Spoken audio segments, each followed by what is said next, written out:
Hey guys, this is Tim with the Galactic Fire Studios. Today I'll be back with a tutorial that I did a couple years ago where I used Houdini to pre-fracture a mesh, made an animation of it, brought it back into the engine in order to use. And the main reason I was doing it that way is because I needed to have something that was going to replicate online and was going to perform in a consistent manner every single time. Since then, I'm proud to say and happy to see that Unreal's modeling tools have matured to the point that we can actually do all of that in engine now and get some pretty spectacular results.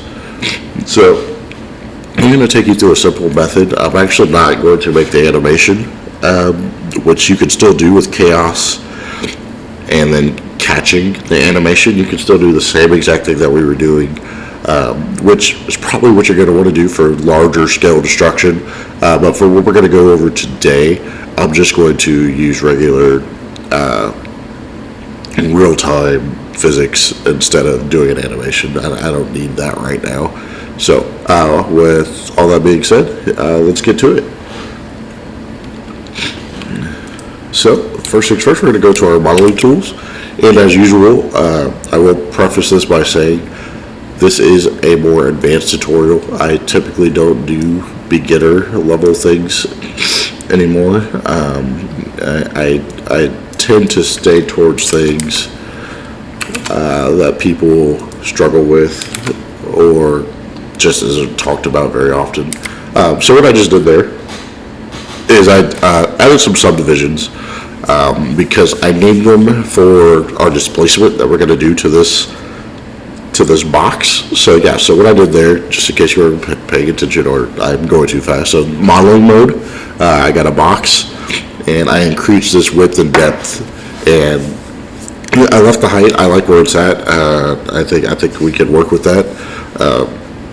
I'll stick with that. And this isn't going to be used for anything game-wise. This is just something that we can use to cut into a mesh, and I'll show you exactly how I'm doing this here in a moment.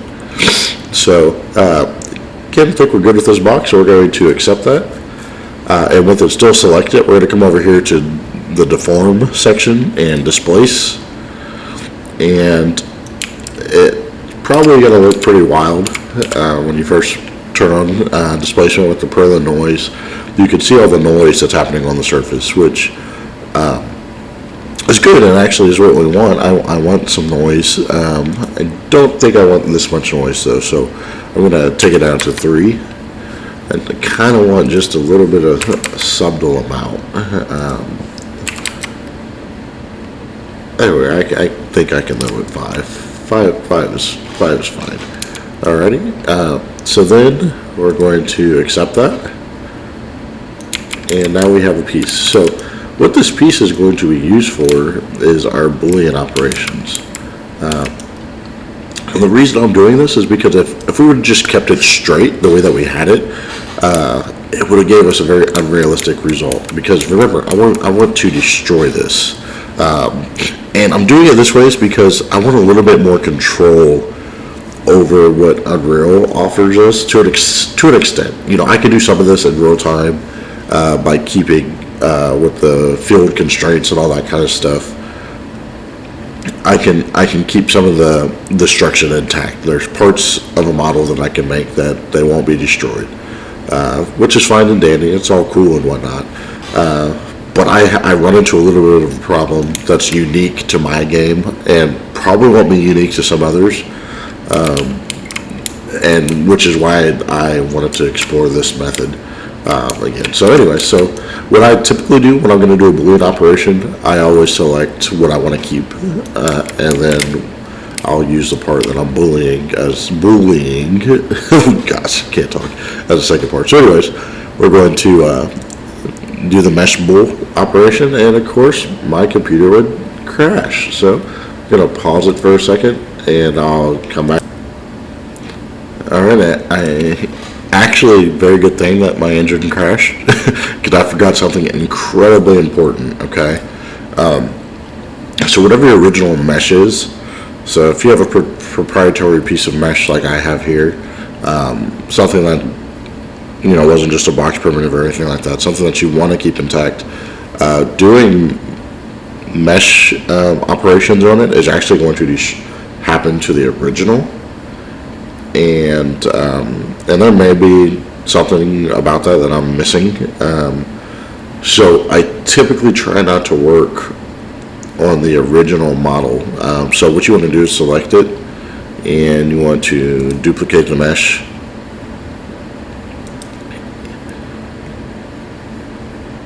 And again, I get a little hinky when it says delete inputs, because I feel like it's gonna. I know it's supposed to just be deleting it from the scene, but my head, for some reason, I think it's gonna delete it from the whole from the whole thing. But yeah, we're just gonna keep the inputs.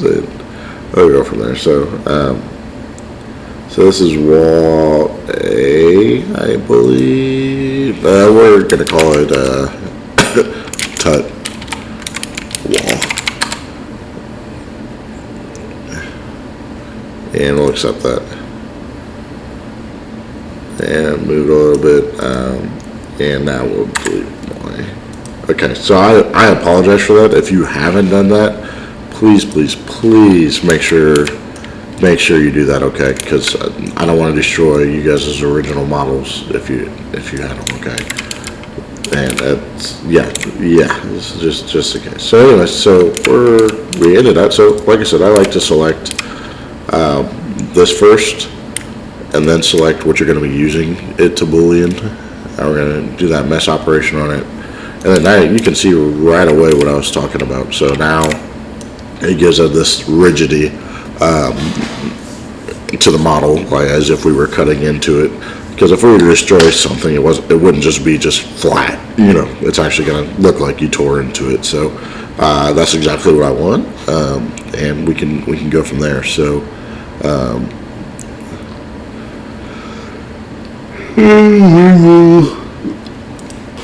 we're going to keep the inputs, and I'll show you why in just a moment. And we'll call this.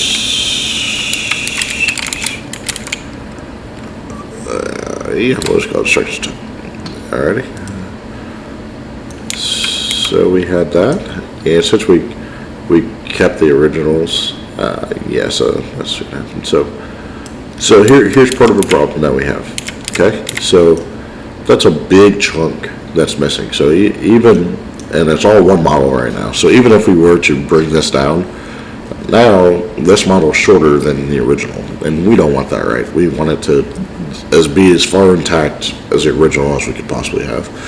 So we're going to do two things. And I apologize, this part's kind of convoluted, so bear with me. If I find out a better method on how to do this, I'll share it again. But this is how I do it for now. So with this selected, you're going to go to split mesh, and just hit accept. So now we have 4 separate pieces. Since these pieces are already all connected, that's one piece, and then these are all separate now, which is great. That's exactly what we want. Okay, so what do we do about this gap? Well, there's another method that we're going to use, and again, apologize for kind of being convoluted, but you're going to want to select this again, just like we're going to do a Boolean operation. We'll select this.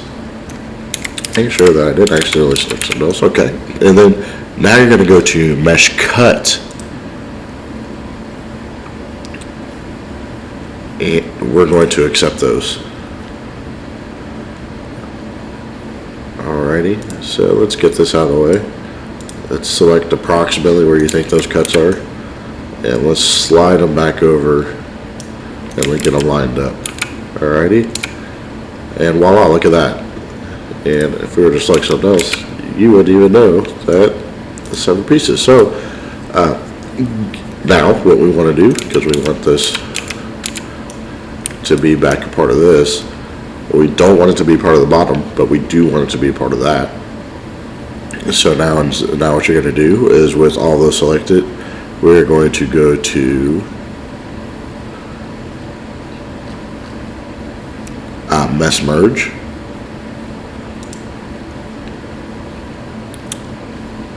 and I'm sorry, I shouldn't be trying to do this right now, but I'm curious what happens if we...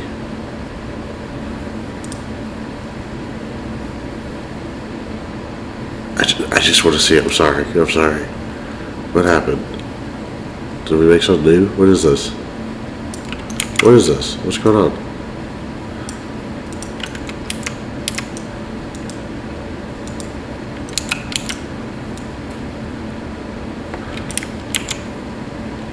Oh, we didn't make anything new, so I don't know what happened there.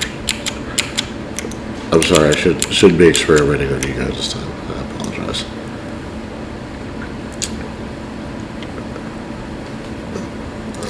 So yeah, so with these selected,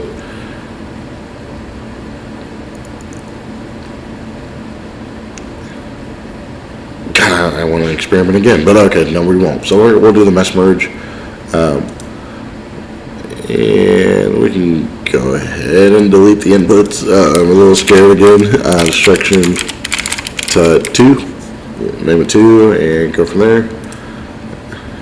And now those pieces should all be one piece now, and we should have our separate bottom pieces. Alrighty, so we don't need the rest of this. You can get rid of that.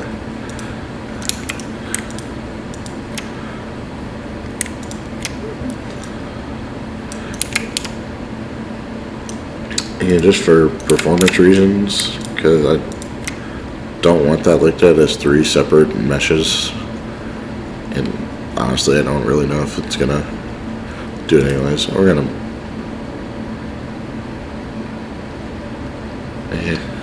I'll worry about that later.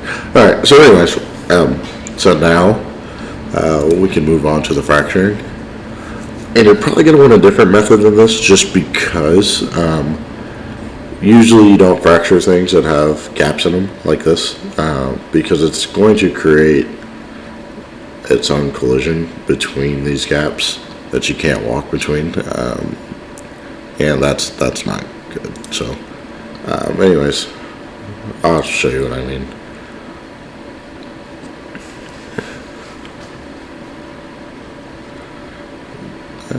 We're gonna do just a uniform. And this is just going to be quick and dirty. I'm going to assume that you know how to fracture stuff with chaos.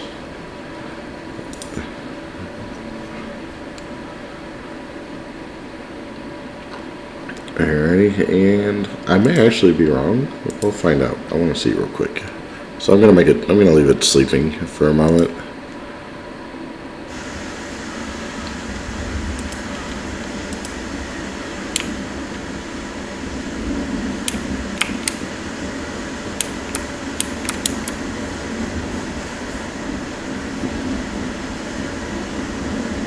I don't know why my frame rate is dookie, but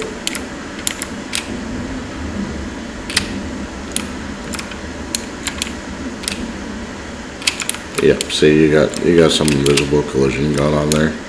So you'll want a different method when it comes to something like this of how you're going to handle that. But that's okay though. Yeah, like I said, it doesn't matter here for me anyways. I just wanted to show how to do that method. So of course, if we change it to dynamic, and I'll just hit simulate and so playing, of course it falls apart, and now you have your leftover pieces like we want it. So that's really it. That's all I really want to show. Again, I'm just going to assume that you know what to do with chaos going from here, but other than that, I appreciate you guys' time. Thank you.